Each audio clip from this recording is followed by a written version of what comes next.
बोली बोली दरबार आई, बोली मैया की प्यार आई, बोली मैया की दुलार आई। कहते हैं हो पर्वत बनना अंबर बनना मंदिर है घर घर मिला मिला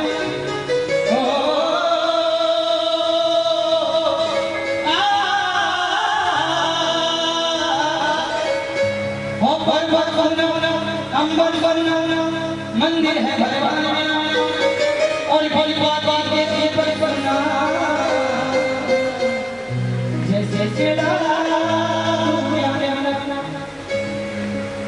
अयोध्या राम बिना मथुरा श्याम बिना और आशय है शिव नाम बिना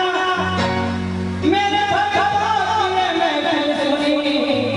शेरा बोला मैया के तूने गले शक्ति दिखाई न होती तो अकबर ने बचा झुकाए तूने अगर बरसाई न होती तूने अगर बरसाई न होती कोई राजा जलाई न हो। कहते हैं ये माँ का बुलावा है तभी आप यहाँ पे आए हैं वरना अपने घर में होते जिनका ऐसा है कि माँ के बुलावे लाएंगे जिनका ऐसा है कि माँ के बुलावे लाया है नहीं दोनों हाथ पीछे से आगे तक हम देख रही है वीडियो में लीजिएगा भाई मानी नहीं चलता सब बात में जिसने क्या शराब छोड़ दिया करे और भजन में तालियां बजा कहना क्या मैया का बुलावा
नहीं दोनों हाँ अगर जोड़ियां बनो है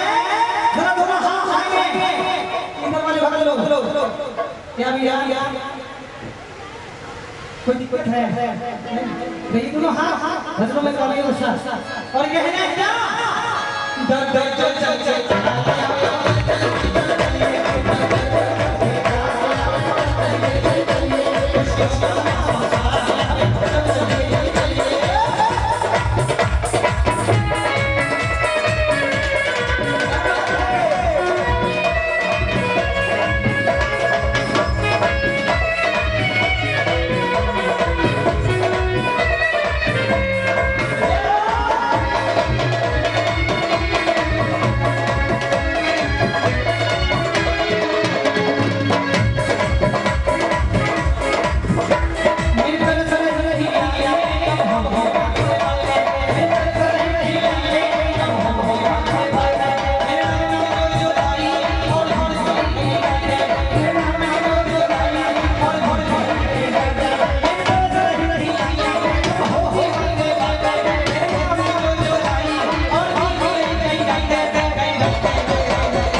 जो माँ के शेर है जरा बोलो हम खाएंगे जो माँ के दीवाने हैं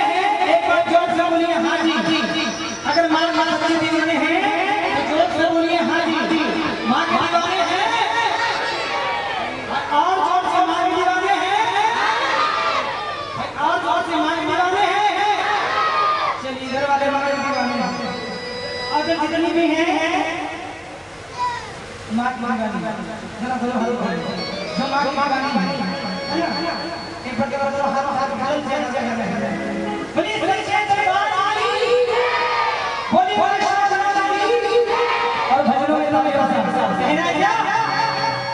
दीवाने